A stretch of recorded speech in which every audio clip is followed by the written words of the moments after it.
to the near side and then get blasted by a backup defensive end, Kevin Youngie. He came around, he missed the play, but got it the second time through. It'll be third down. Yeah, it just wasn't there. I mean, just a lot of congestion at the point of attack where Kenny Davis was to take the counter and cut it around end and never got off the ground. Now it's third and long again for Bucknell. One good thing, this drive has taken some 4 minutes. 8:09 left in the fourth. Bucknell by 7.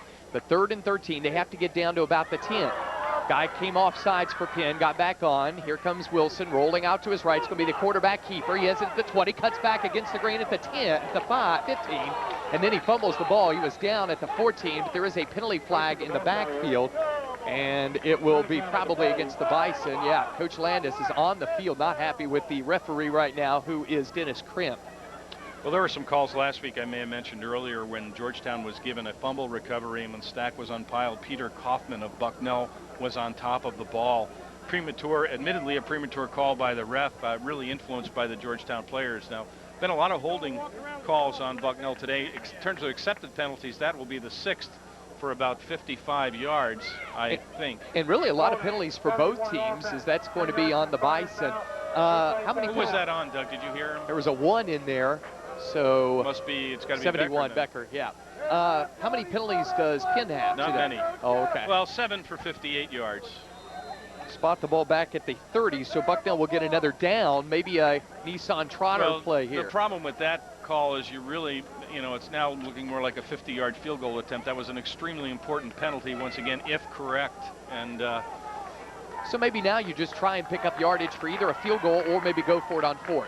22-15, the Bison by 7 here with 7:32 left. Here is Wilson, tries to go with a quick pass, but the middle opens up. He has it across the field to the 20, to the 10, to the 5, touchdown! Orange and blue, but there's a flag down on the far side of the field, and if that's a hold, there wasn't anybody over there. I don't know, we'll see. Official is acting as if it's coming back. Hold against the Bison, and I did not see that at all, and boy, you can hear the crowd pretty vociferous right now. That could have been a clinching touchdown. Flag at the 17-yard line, so will that make it third down again? It's 10 yards. I heard him say 12. There's no 12 on the field. And I don't see anyone with a 2 unless it's John Sharp, who would be the left tackle, 72. No, well, Nissan Trotter was really upset when he saw the call, and he was the wideout on that side of the field, and I'm thinking that maybe they called it on him, but who knows? This is going to be fun film to watch this week. This is new officiating, remember, this year, sort of the combined A10 officials, not ECAC, and been some interesting calls. Now 3rd and 15 at the Penn 26. Bucknell by 7 points. Here comes a draw play to DeStefano, and he gets punched up. And Bucknell trying to set up a field goal here. They set it on the left hash mark as Nathan Harris brought down the running back, the freshman DeStefano. And looks like I think Bucknell they're sending will the punting team on, Doug. They're not going to try a 50-yard field goal that could be blocked and returned, or, it's... Good job, ref! The crowd. You can hear our crowd might pick up some of the fans not liking those calls, but hey, that's part of the game, and we'll see on the film whether it was right or wrong, and the officials see things in a much closer view than what we do, certainly. Here is Barry. He gets a low snap, and he's going to pooch kick this one. It goes at the 10, at the 9, at the 5, and into the end zone. The receiver almost picked it up, Adam Franks, and he thought, whoa, I don't want to do that. Now back at the 20, 6:40 left, and Penn, only trailing by 7, will have it. 80 yards to go to tie. You know what the net gain was on that punt, Doug? 1 yard? 9 yards. 9 yards. And Barry, I'm really surprised he's been regular punting, normal punting all day. I'm surprised he didn't go for the coffin corner, as did the Penn kicker. In that case, he did the rugby punt down the middle. It got topspin, as it often does on field turf, and bounded very quickly into the end zone. Yeah, I don't know if I described it. You're right. It was a rugby kick, and it was a pooch, but it was more of a line drive shot on the pooch. So here's Gabe Marabella. He'll split out to the left side. To the right side will be the running back, Matthews. Single setback is to Schmidt. Tight formation, so look for a pass maybe to a tight end here at the 20. Back to pass. Here's McDermott. Has time. Throws over the middle man wide open. It's going to be caught by Matthews. Up at the 41-yard line. Almost intercepted by AC. It'll be 1st and 10 for Penn. They trail 22-15 with 6:33 left to play. Well, that was almost a simultaneous catch by Jerome Macy, and you almost look at it and say that could have, you don't want to say should have, but I think if he extended his arms, he could have gotten it before the receiver. So out of the shotgun, McDermott looks left, flips a pass in the left flat, wide open room for Matthews to the near sideline to the 48. He'll be run out of bounds, stopping the clock with 6:20 left by Virgil Rush. At the Penn 48, it'll be a pickup of 6 right there. So the Bison will come up trying to make another big defensive stop on the Quakers. Bucknell has come up with 3 turnovers against the Quakers. Bucknell has 1. It'd be nice time for a turnover here. 6:20, clock stopped. Bison by 7. 2nd down and 3 for the Quakers. Out of the shotgun, McDermott rolls to his right, fires, man is open. It's incomplete, too low for Marabella at the Bison 45 on the right side, covered by Glenn. McDermott is now 25 of 43 for almost 300 yards. I go back to those calls, Doug, in consecutive plays, major penalties. Bucknell arguably scoring a touchdown there. There was a penalty call last week against Justin Gibson at Georgetown on the Darius Wilson run. Film suggested that it was a great pancake block by Gibson. Had they called that a touchdown, the interception 99 yards would never have occurred. Yeah, officials come up big sometimes. 3rd and 3, the crowd gets into it. Out of the shotgun. Here's McDermott, long count. Gets the snap, throws it over the middle. Man is wide open. It's Passeri. He has it at the Bison 40, and he's dropped at the 39 for a 1st and 10 Penn. Jerome Macy loses his helmet, but makes the tackle on Passeri. And Jerome getting up a little slowly, but another 1st down, the 21st for the Quakers. They trail with 6:09 left by 7. And the Bison were blitzing again. It was Dorian Peterson. I think one of the pieces of the puzzle that is missing, when you had a Stefan Pluvios, he had great foot speed. Willie Hill had great foot speed. Sean Redd had great foot speed. They could get to the quarterbacks when they did the linebacker blitz. I can't remember a time this year when a linebacker got to the quarterback on a blitz, and it sounds like a broken record, but you've got to get pressure, especially on a pretty good passer. Could be a run here, maybe. McDermott under center, sends his tight end Boyer to the right or wide side. It'll be a run, pitch wide right. Here is Matthews cutting back. He fumbles the ball. It's loose, and it's picked up by Montagna. He has it at the 50, and then he fumbled the ball. And it's going to be recovered by the Penn Quakers at the 49. He is covered up at the 49 as Montagna picked up the ball and ran. He got hit, was down on the ground, fumbled the ball, and the official says that he was not down at the time. And when he fumbled it, Penn got it back at the Bison 49. So a fumble, but a continuation of this play. The official trying to explain things, but the crowd will have nothing of it. So that was a change of possession, but Penn will get it back now with 5:38 left, and all they lost was some 9 yards. It'll be a 20 at the 22, a 49-yard line is where things will start out for Penn. And here is McDermott back to pass, throws long, man is there, it's going to be caught by Castles, down to the 20. He stepped out of bounds at the 17. Jerome Macy covering, but that'll be a 1st down for the Quakers. You know, on the prior play, don't really know whether Tags was down or not, but some coaches would tell you in that situation the most important thing was to get the ball. Tags picked it up and started running, and as such was tackled. And I think in retrospect, had he to do over again, I think he would have gotten in the fetal position and cradled the original fumble. At the 17, Penn has it trailing by 7. They take one of their 3 timeouts, and it's going to be a nail-biter like it normally is with Penn. Bucknell's going to get the ball back, trailing by a point or tied with Penn. Unless Bucknell can come up with a big play, we'll take timeout with them. This is the Bison Sports Network. I wouldn't anticipate the touchdown yet, plus they haven't made an extra point yet, have That's why I said if they get the ball, unless Bucknell gets the ball back. But the 2 choices you gave were they would at least tie the game. They have to get a touchdown on a made extra point to tie. Yeah, oh yeah, yeah. They haven't done that yet. No. That's why I said 2-point conversion, because they probably won't go for 1. But then I said, of course, unless Bucknell gets the ball. But there's one other option. They make the touchdown, they get the 6, and they miss the conventional extra point to tie. Because you do have overtime. Yes. Once again, Bison fans, What's that? we ask you to come out. For them? In the November 6th homecoming game when the Bison take on the Rams. I'll tell you, the calls in Tom Gadd's first game at Franklin Field were unbelievable. That double excessive celebration call. The Tom Gadd Memorial. The Gadd family will be in attendance for the ceremony on November the 6th, and we hope you can join them for this very special event. Here we go. That's Saturday, November the 6th, Homecoming game. And welcome back once again as Penn comes up first and 10 at the Bison 17, down by 7 with 5:20 left in the fourth. Out of the shotgun, McDermott. Real tight formation out on the left side. Here comes McDermott looking right, looking over the middle, man wide open. It's touchdown. Quakers is the man got it. Garrett Marabella and the middle of the field. And Penn now, will they go for one to tie? They missed an extra point or two to take the lead. Well, he looked off, his first potential receiver was Castles, and he was tracking Castles, but he looked off of Castles, did finally look to a secondary receiver for a touchdown. This is going to be the backup kicker, Evan Nolan. He is 8 of 9 at extra points.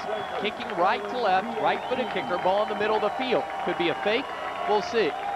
Here's the snap, it's low, the kick is up, and it is good. Wide left from our angle, good from the field, and with 5:15 left, Penn has tied it up 22-22. This is the Bison Sports Network. Yeah, that looked good down there, and that looked wide left here, but it's hard telling from here. So that was a change of possession, right? That would have been first play for them on that drive. Okay. So 2 plays. Well, all we have to do is go down with 2 seconds left, score. Ladies and gentlemen, the other That's right. If you're looking for a fun and convenient way to see the Bison on the road this football season, the Bison Club sponsors bus trips. I've got some scores, Doug, if you want them. Okay. The trips include a free box meal courtesy of the dining services on campus. For more information, you may call area code 570-577. Don't want to lose this game. That'd be too big of a bummer going into the Patriot League again. Number 46.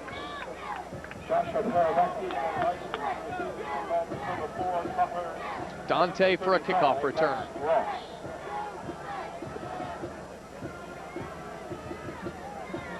Doug Birdsong, George Berman, Trevor Rutledge Levern, Stephen Millhouse back here after Penn ties it up 22 all. You have some score updates, George? Yeah, we've got Brown leading Fordham 17-10 in the third. Lehigh 35-7 over Holy Cross in the third. Princeton leading Colgate 16-14 in the third. Georgetown over VMI 14-0, and Lafayette over Columbia 21-7. Here's Dante at his 10, up the middle of the field to the 15, to the 20, to the 25, to the 30. He'll be spun out of bounds at the Bison 30 after Penn goes 2 plays, 49 yards, 17 of which pass from Pat McDermott to Gabe Marabella to tie this game with the extra point by Evan Nolan, by the way, 22-22. Bison will have it at its own 32-yard line. The official will spot it, and they are in a tie game with 5:08 left. Penn up to 451 yards of total offense. Bucknell 335. Back at you, Bison. It is up to the offense to get some points on the board here, not just get a couple first downs. They've really got to get a long, protracted drive. Did it against Cornell. See if they can do it against fellow Ivy League member Penn. Here is a late pitch by Wilson. Canjo has the corner to the 35. Pulled over at the 40. Loses the ball, but he was down at the 41. Stayed in bounds as Michael Johns brought him down. And I don't think Canjo's feeling all that great right now. He's slow to get up, and he's limping. Trotting back onto the field, but got a little bit of a limp.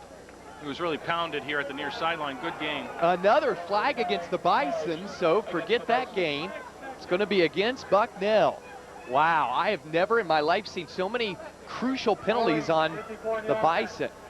Call it on Nimzek, the guard, for a hold, and that's going to move it from the 30 down to the 22. Wow. Bucknell has been penalized some 3 times the last 2 drives, and all of them crucial. Tie game, 4:45 and counting. But Bucknell is first and 20. They have to get all the way up to their 42-yard line.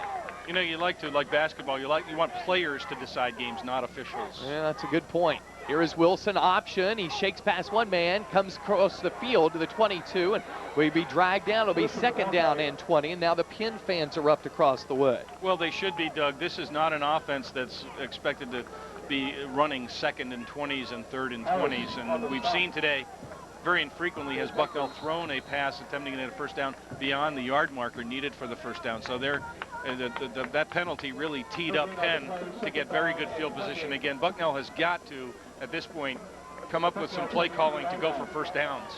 Trotter single covered out on the near sideline, the wide side. They have all the defensive strength on the short side. It'll be a fake to the short side. Looking downfield is Wilson. Has his man Trotter open. It's going to be complete up to the 40-yard line, short of the first by 2 yards, but Trotter came back to the ball. Yeah, there we go. Now, indeed, was that good for the first down, Doug? No, it's 2-yard shot. Okay, now we got 3rd and 2, and that's much more palatable. So great play calling there by Bucknell. Let's go to Trevor Rutledge-Leverance on the sideline. Trevor? Guys, that was an amazing catch. That was an NFL catch. He tiptoed both toes right on the inside of the to be in the zone.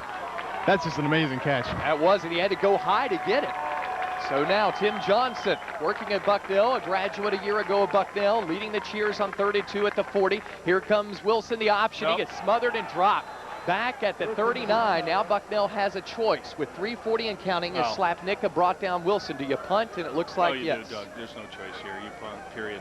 Now, do you do conventional punt or do you do rugby punt? He was averaging 43.5 with a conventional punt until he had the tumbler go into the end zone to reduce his average today, but Barry is back.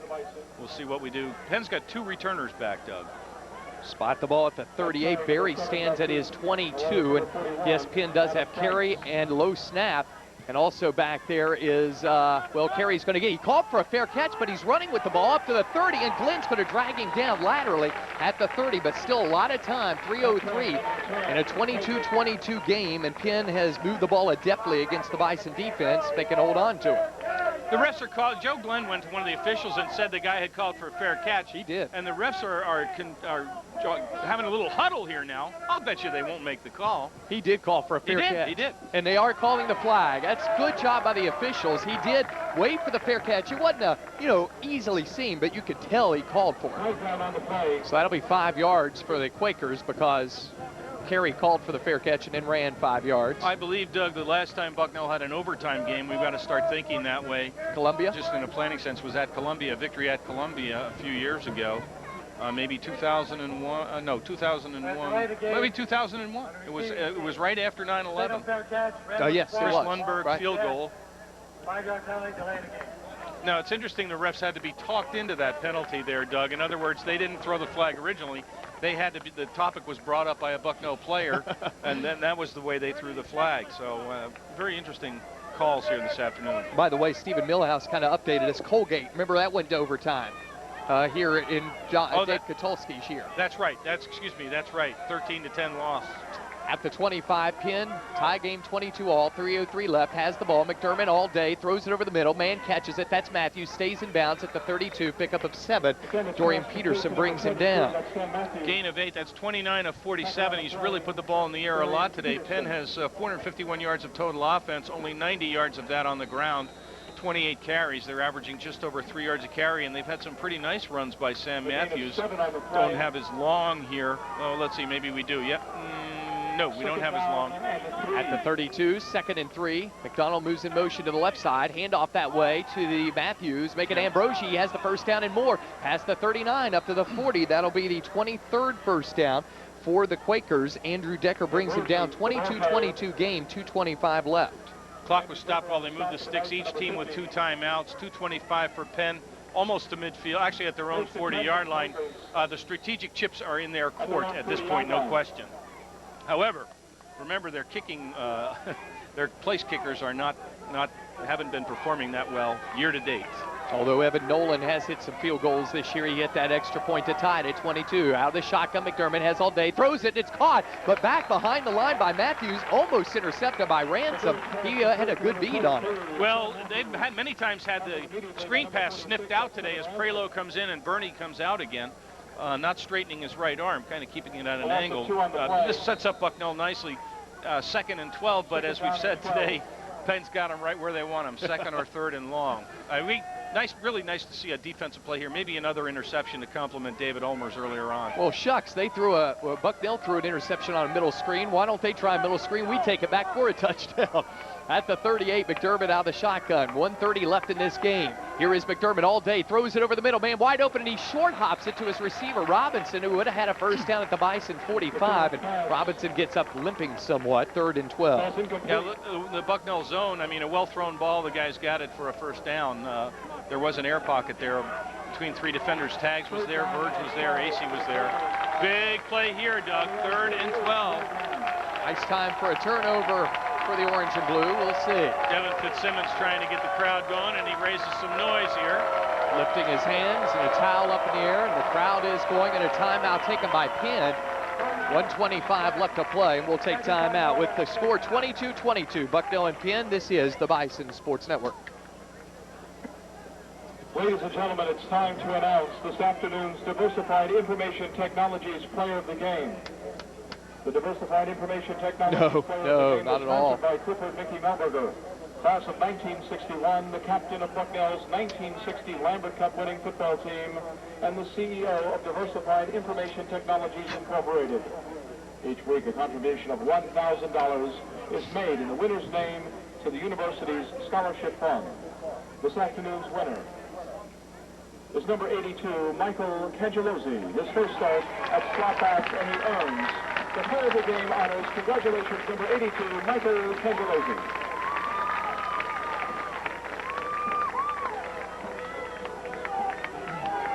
Wonder if they'll go with that same pass play. I mean, he was wide open.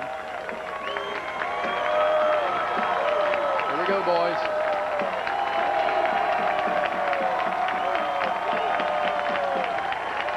Well, it's 3rd and 12 for the Quakers. Tie game, 22-all, 1:25 left. Bucknell on the defense. Here's McDermott under pressure, rolls to his right. He's going to throw it up for grabs, and it's going to be incomplete down the sideline. The receiver had gone out of bounds and came back in. I think that would have been a flag if he would have caught it, but it will be a punt, it appears, for Penn. 22-all, and Bucknell will have 77 seconds to let Dante Ross do his thing. That's exactly right, and isn't it nice to have a weapon like Dante at this point in time? You wonder, I assume they'll go return and not block. Again, Penn has an advantage. They have a very good punter here, and Bucknell has a very good returner. Nice matchup. I'd kind of like to see 2 receivers back there. Casey tried to kick it away, and he will kick it away from Dante, but he hangs it up so high, Dante's going to get it anyway. Back at his 10, bobbles it, comes up the middle of the field to the 15, shakes past one man at the 20, comes to the near side, ran into his own man at the 22. He'll be stopped with 1:04 left at the Bison 22 with Slapnicka on his heels. 22-22 game, everything at 22. Let's go to Trevor Rutledge Leverance on the field. Trevor? Guys, I don't know if this means anything, but Ryan Korn is taking practice kicks right now. Well, he certainly has the leg, but I think Brian Bauer has a pretty good leg too. But Bucknell has a long way to go, George, before anybody's going to get a kick. It's a little premature, just over a minute to go. Again, the Bison offense really not one that's designed for quick action. Yes, they have a 2-minute offense, but in fact Penn will be playing. The prevent defense is a passe word because some people call it an allow defense instead of a prevent defense. Bucknell, a tight formation, looks like a quarterback draw, and maybe they're going to play for overtime. That's what the coach's jargon says when you're at home in a tie game. Play for overtime, and with 55 seconds left, unless Bucknell's going to change it up, that's what we're looking at. I think Penn, with one timeout, is making a decision whether to call a timeout, and I think they've decided not to. They'll go with Bucknell's decision and take it to overtime. It'll be interesting. Yeah, it will be, because in the red zone, Bucknell's pretty adept, and Penn really has kind of struggled for the most part. They've scored from longer distance. Let's hope they struggle at the end of the day, Doug. That's exactly right. At the 24, 2nd and 9, and Wilson staggers back and still doesn't touch a knee. Finally, he will. He could have just taken off running because the Penn guys had kind of given up, thought he had touched his knee. 20 seconds left, and it appears we're going to go to overtime. So it'll be 3rd down and about 17 for the Bison, and they will not have to snap it again. So it looks like Trevor Rutledge Leverance will have to go out to midfield and get to hear from our official yet again, Dennis Krim, as we'll have another coin toss. That's the end of regulation, tied at 22-all thanks to a 17-yard pass from McDermott to Gabe Marabella, 2-play 49-yard drive that Bucknell actually had the ball first and turned the ball over on a fumble after Montagna had gotten the loose ball off an interception. That's correct. Montagna recovered a fumble, started returning the fumble, was, instead of falling on the fumble, started to return the fumble, was tackled sort of from behind. Don't know if it was punched out. The official said the ball came out before his knee hit the ground. Film will show. And Penn recovered the subsequent fumble. I mean, it was bang, bang, fumble, fumble recovery, return, fumble, fumble recovery. And Penn still with very good field position. That goes down as a Session. After 2 overtimes, if we go that far, everybody has to go for 2 points. DeStefano in at fullback. Slot left is Cangelosi. It'll be the option. Pitch. Fumble on the pitch. He has to recover it, and it's recovered by Cangelosi. The play clock continues to move. The offense, the game clock does not move, but Bucknell will now have it at its 35, loss of 10. Not good. 2nd and 20 for the Bucknell offense. Again, a defender penetrated, really interfered with Darris. His pitch to Cangelosi was not on the intended trajectory. Cangelosi couldn't bring it in with his left hand behind him, fell to the ground, and frankly, he was fortunate to pull in that fumble because there were 2 Penn Quakers all over Cangelosi on the ground. No doubt. At the 35, ball on the right hash mark as Bucknell moves right to left in a 22-22 game. 4 on the play clock. Here's the snap. Wilson back to pass. Rolls to his left, throws over the middle. It's caught by Nutt down at the 25, so he gets the 10 yards back and will be stopped right there. And it'll be 3rd and 10 for the Bison at the 25. Now, we'll see what they do here. You want to go beyond the sticks to get the first down, and Bucknell will try to get the first down. It'll be interesting to see if they get a few yards, whether they decide to try the 3 points or make it 4 down territory and try to get first down. Now the Penn defensive players trying to get their Penn fans up, and there's a good number of Penn faithful that have made the trek. 3rd and 9, big play time for the Bison. Middle of the field is open. If somebody could get down there, they have 2 deep safety. Slot right in motion, that's Davis. Here's the snap. Wilson rolls left. It's going to be the quarterback draw, and he is dropped down at the 29-yard line. So now you have a big choice. Do you try a long field goal? You do have a timeout to use, or do you try for a 4th down and long? Well, it'd be pretty close to a 50-yard field goal, maybe about a 47 or 48-yarder, and they're sending the field goal team on. The slight breeze that exists will be behind, and it's Ryan Korn. And Korn's left-footed kicker, starter last year and early this year. Korn, of course, missed a field goal at Philadelphia last year that would have given Bucknell the lead. He's 0 for 3 this year. John Henry, ball in the middle of the field for the left-footed kicker. It's going to be marked at the 36. There'll be a 46-yard line, and there'll be a timeout as the play clock was winding down, and a flag first. And it's going to be, was the play clock down before the timeout, and the official's going to say, I think the timeout will be issued. And let's go to the field and Trevor Rutledge Leverance. Trevor? Guys, you got to wonder about the decision to use Korn since he has done nothing all game long. He might be kind of cold right now. Yeah, we got to hope that he has enough leg, and even then, you're only up 3, and you take it, though, at this point. If he misses, what the fans have to understand, Bucknell can still win the game, but they have to hold Penn to 0 points in their first offensive foray in the overtime. Bucknell, if I remember correctly, against Columbia a few years back, they allowed Columbia to have the ball. Gosh, I can't remember. I can't remember if Bucknell got the 3 points from Chris Lundberg. And yeah, we did because remember Columbia missed wide right to they thought it was good and so on. Now, you know, you have to be suspicious here. This will now be about a 47, 46-yarder.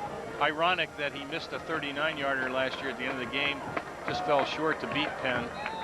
Well, it'll be a 46-yard attempt, as George mentioned.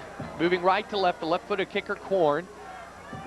Ball in the middle of the field. Good snap, good hold, good kick, and it is going to be gone! It hit the ball or crossbar, bounced over, good! You've got to be kidding me! Last year it came up a yard short, dead center. This year it was a little left to center, hit the upright, and went through. So the good news is for Bucknell, they put 3 points on the board despite having a negative 4-yard drive. Korn comes through after, as Trevor said, being cold. Brian Bauer doing the 2 extra points earlier in the day. Now it's really on the defense's shoulders to hold, and it's been a struggle. I mean, Penn's had 464 yards of offense. I got to believe, well, we'll see. We will see. They haven't put the points up yet, but it is 25-22. Bison, 46-yard kick, and now the crowd's getting into it here as McDermott brings his troops up at the Bison 25. Man in motion, going to the right. McDonald, he looks for McDonald. Now he rolls to his right, throws for McDonald. He'll have it at the 20, and he was out of bounds. He was out of bounds on the far sideline. Caught it for a 5-yard completion, but his right foot was out of bounds. Yeah, it was not complete. His heels were out of bounds when he caught the ball. I guess, yeah, he caught the ball. That's what I'm trying to say, but he was out of bounds. So it'll be 2nd and 10 for the Quakers. Bucknell on top, 25-22. Now they put the points on the board. Just now put it up. So it's 2nd down and 10 for the Quakers in overtime, trailing 25-22. Their 17-game winning streak was snapped by Villanova 2 games ago. A turnover at this point means the game. That's right. McDermott out of the shotgun, sends a man in motion, Ambrosi to the right side. Here comes the snap. He's looking for him, throws it. It's going to be short, almost intercepted. If Peterson would have been in position, he would have had an interception, but it's incomplete. He was looking for Makovsky, and there was a little mix-up there by the receiver and the quarterback. Yeah, they were not on the same page. McDermott was throwing it shorter, and Matthews is jawing at his quarterback, saying, "Hey, what are you doing? What are you doing?" And he looked like he was, quite honestly, he was covered by Dorian Peterson, so I think he might have been able to complete the pass. And Trevor Rutledge-Leverin said maybe by Decker. Tipped by Decker. So now it's 3rd and 10 for the Quakers, down 25-22 in the first overtime. They'll have a man in motion, Castles to the right side, the short side of the field. Out of the shotgun, McDermott looks down the middle of the field, man wide open. It's going to be dropped by Mazzell on a low pass. It's 4th and 10 for the Quakers at the 25, and Ransom gets up, fired up. One more play for the Bison, possibly. Well, now an interesting decision by Bagnoli. You've had a crummy field goal kicking game. Do you go for the field goal, which he is apparently from about 42 yards? I would be heads up for a fake here, Doug, because their kicking's been so crummy. Although Nolan has made a 49-yarder this year, and he on the year is 2 for 6. Yeah, he missed his last 4 prior to this game. At the 32, it'll be a 42-yard kick to the right.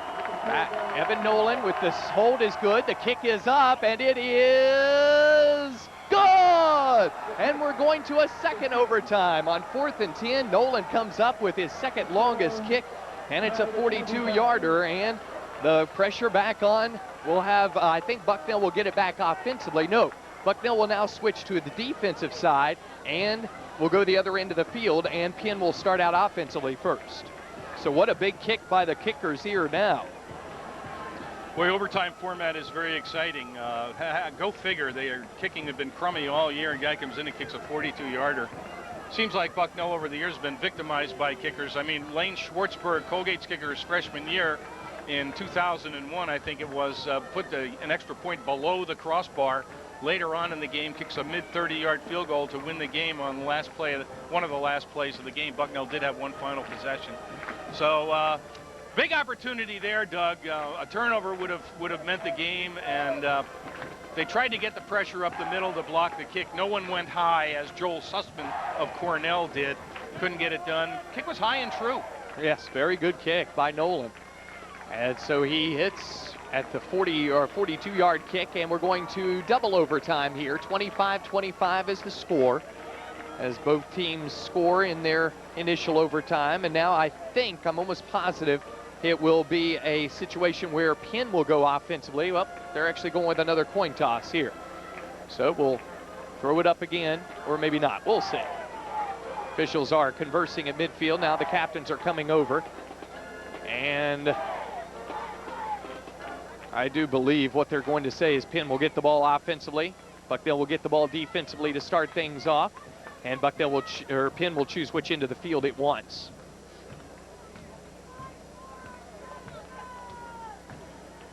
So the official, Dennis Krim. Bucknell's choice. They invite you to go on defense. Bucknell will go on defense. I guess Bucknell could have had the choice there since Penn won the opening coin toss. So Penn will have the ball first. And in both cases, we're at the open end of the stadium here, where there's a slight wind from the southwest, which is assisting a little bit and helping it toward the east. And a lot of inflatables down here to our left, too. I don't know how that affects kickers, but it didn't affect them converse badly here. One would have to say it doesn't. They both made one from, what was Corn's, 47? His was 46. 46, and the other was 42? Yes, by Nolan. So here's Penn now offensively. If Bucknell holds, they still would have to score offensively. High formation, looks like maybe a running formation here. Tight formation for Penn at its own 25. Here's a handoff, right side Ambrosi, cuts it outside, down to the 20. He'll have yardage down to the 20, maybe the 19, maybe the 20, I guess. Ransom will bring him down. The interesting part about Penn's offensive scheme, where you have a fullback, in that case on a tailback, they're going straight forward. Hard to get thrown for a 7-yard loss. It's a lot easier in an option pitch situation to get thrown for losses. So now they get positive yardage. They're down to the 20-yard line. If they don't move it one more yard, they're looking at a 37-yard field goal. And Nolan's already made one from 42. At the 20, 2nd and 5, Penn, 25-25, first overtime. Second overtime, here's a pass play by Matthews. Looks deep, man is there, it's going to be incomplete. AC came up and broke up the pass to Dan McDonald in the right corner of the end zone, and Jerome did a great job making up ground. Well, Penn was trying to say turnabout is fair play. You scored a touchdown that way. We can too, and a great job by AC. He didn't bite. He was right there to make the play. At the 20, Shover, Bailey, and Glenn come in. Decker, Ransom, and Ulmer will take a seat. Dan Castles, maybe the guy to look for here on 3rd and 5, or the tight end, Mizell. 3rd and 5 for Penn in the second overtime, 25-25. Matthews is in the backfield along with the fullback. Straight T formation as the quarterback in a shotgun. DeSmet with it. Kasari goes to the right, now back to the left side with Marabella. Here it is, 3rd and 5. Could be a quarterback draw. No, it'll be a pass. Man open. It's going to be caught. Great catch by the receiver Castles, and almost a tip by Peterson, I think. Yeah, it is Peterson. I don't know how he didn't deflect that. It looked like it went through the body, if not the hands, of Dorian Peterson to get the receiver. Obviously didn't get enough altitude, but whew. At the 13, it'll be first down, the first down of overtime for the Penn Quakers. At the Bison 13, 25-25, second overtime. It's Castles and Marabella split left or wide side. Penn moves right to left in his second overtime. Now Marabella moves to the right side. Handoff left side. Here is Matthews. Big hole up the middle. He'll take it down to the 11 and be stopped right in the middle of the field at the 11 by Jeffrey Montagna. You may see Penn do a little pounding here, Doug, try to get in on the ground rather than risk putting it up in the air. On the other hand, the better part of their offense today has been passing. 374 passing yards today out of almost 500 yards of total offense on the arm of McDermott. 25-25, second overtime. Penn has it at the Bucknell 11. Would be a great time for a turnover for the Orange and Blue D. And here's a quick hitch pass out to Castles. Has it at the 5, struggles to the 2, reaches over, but I think he's going to be down at the Bison 2 or maybe the 1 yard line. It'll be first and goal for the Quakers. Jerome Acey brings down the grabber that time on the catch, and that was Castles. Well, Castles used all his physical assets there to get almost into the end zone. He's 6'3", about 215, 220, and he really stretched even after Jerome Acey made the tackle. Arguably, Penn probably might have thought he stretched into the end zone. He did not, but they're literally at the 6-inch line. Now, if Penn were to score, they still have to get the extra point to have a 7-point lead. Here is a man in motion, McDonald. They have to score first. First and goal at the Bison 1. Here's the quarterback draw. He punches it over, and it's a touchdown. This time, the quarterback who fumbled the ball and didn't score in the first half, although he was given the score, this time secured the ball, jumped up in the air, and pushed it over the goal line. That was a good call there for a touchdown. And now it's 31 to 25, and trying to get the extra point is Nolan. So I guess they've done away with Brian Arguello on extra points too. So if Penn were to score here, on the extra point, it would be a 7-point lead for the Quakers, but we'll see. That's not a sure thing.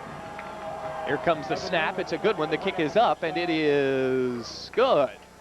Penn might not have had to go to overtime if they'd have used Nolan the whole game, but Penn's on top, 32-25. Now the Bison have to score and either go for 2 to win or score and get an extra point to tie. In 1996, when Bucknell won the Patriot League, there was an overtime game with Colgate. Bucknell scored in overtime, made the extra point. Colgate scored, and Coach Dick Biddle, having kicking woes, decided to win it then and go for the 2-point conversion. He further assessed that his team was dog-tired. The quarterback, I think that was Ryan Venna year, threw it into the end zone. Receiver appeared open. Out of nowhere came Brandon Little to deflect the ball. Bison win by a point. But gutsy call by a guy who didn't have a good kicking game. So the Bison come out at its own 25, at the Penn 25. Here's the option short side. Here is Wilson keeping it, and he's going to be stacked up at the line. It'll be 2nd and 10 at the 25. The whole defense for the Quakers bring down Wilson. I think the only game this year, Doug, where the option was really untracked and ran over an opponent, I'd have to say was Columbia. I mean, other team has come up in major points in the game with a way to bottle up Darius Wilson. Darius today has 27 carries for 38 yards. Passing 27 carries for 38 yards. Passing has actually been much better. Yeah, he's completed 80% of his passes. 9 out of 11, 1 interception for 116. Split wide right is Trotter on 2nd and 10. There's the option. No be a pass. Wilson under pressure will be dragged down at the 32. Nobody on the left side block, so now it'll be third down at the 32. And Greg Jones brought down Wilson, third and about almost 20 for the Bison. Well, the fans are restless at this point. The offense has been going backwards essentially in the 2 overtime series here. Bucknell just dropped 7 yards. They entered overtime with more offensive yards than they have at this point. The first drive went -4 yards, and now they're -7. And third and long here, and obviously it's 4-down territory because Penn scored the touchdown and the extra point. Yeah, so you don't have to get 17 yards right now, and a timeout with 2 on the play clock will be taken by Bucknell. They should have no timeouts left. You cannot carry timeouts over into overtime, so that's their one they got in this second overtime. 32-25, Penn scored, and now Bison have to answer here, but they have a 3rd and 17. But like you said, George, they can get 12 yards on 3rd down and then 5 on 4th, and that's okay. Well, all I'm really saying is I wasn't talking about that as a strategy. What I'm saying is kicking on 4th down is out as an option. Whether you go for the downs here or whether you break it up, you ain't kicking a field goal, so to speak. It's touchdown or go home. Interesting what a role today officials played in this game, whether it's fumbles, like yes, no, maybe so, and or key penalties for Bucknell. I mean, Darius Wilson ran for a touchdown, called back. I don't believe they scored on that possession, not at 1 point. They ended up punting. I think that was one where Berry punted in the end zone, so we had a net gain of 9 yards on that punt. Calls have really come into play today. Now, Bucknell had 8 total penalties for 71 yards, Penn 8 for 63. Penn actually declined some Bucknell penalties because they threw someone for a loss. Penn is a very good team, and Penn's passing game has really sort of exposed Bucknell's pass defense here today, I think. And really, I think Bucknell's penalties were more critical at more critical that's what I was trying to say, yeah. Right. So now it's 3rd and 17 for the Bison at the 32. They'll go for it, obviously. Here's a pass. Wilson has some time now. It breaks down. He's going to run up to the 31. It'll be 4th down and about 15 now. Almost a late hit by Penn as Sangabuali hit Wilson a hair almost too late. They'll spot the ball at the 31. Well, that clearly was not a called quarterback draw, I don't think. I think that was a case of either no one being open and or a combination of getting deciding to pull the ball down and run. And now Bucknell really is 4th and long, and you've got to go for 4th and all of it, which is 16 at this point. And you've got to throw it beyond the stakes. Yeah. You cannot depend on yards after catch. Now a timeout taken by Penn. That may be a very good play. The play clock was down to 8. That may actually help the Bison. We'll see. It's 4th and 15 for Bucknell, a little bit more than that. Bucknell needs to get it down to the 15 of Penn, and even if they do, they have to score to try and get this into a 3rd overtime. The key here is get it beyond the markers or game over. You've got to get a 1st down. And a little, you can try a gadget play at this point, but they are going to be in a quote prevent defense, and they're going to be looking. They're not going to be. They're going to totally ignore the run. The run's out the window. That's off the board. It's pass. And that play, they rushed 3 guys. Darius pulled the ball down, and he was tackled by one of the 3 rushers. This is interesting. And it's a quandary you're playing in right now. You have an extra defensive back because of where the ball is, the end line, in the end zone. However, do you play defensively to stop the 1st down, or do you play to stop the touchdown? Do you fake going for the 1st down and send somebody deep thinking they're going to try and stop you on the You're talking about if I'm Bucknell? Or if I'm Penn's defense. You're I didn't know which side of the ball you were talking, sorry. But Penn's mission here is prevent the 1st down. I mean, they're not going to allow a touchdown to risk it to prevent the 1st down, but they are playing to prevent a 16-yard or more play. This could be the ball game right here. The Bison have it at the 32. They'll send Cangelosi wide to the right. He'll go downfield. Here is Wilson under pressure. Heaves it up downfield. Man is open. It's going to be incomplete, and that's going to be the ball game. It was Trotter he was looking at, but Penn is going to escape for the 2nd straight year, this time in double overtime over the Bison. It looks like the Quakers act like they've won the Ivy League title out there. A big victory for the Quakers, 32-25 over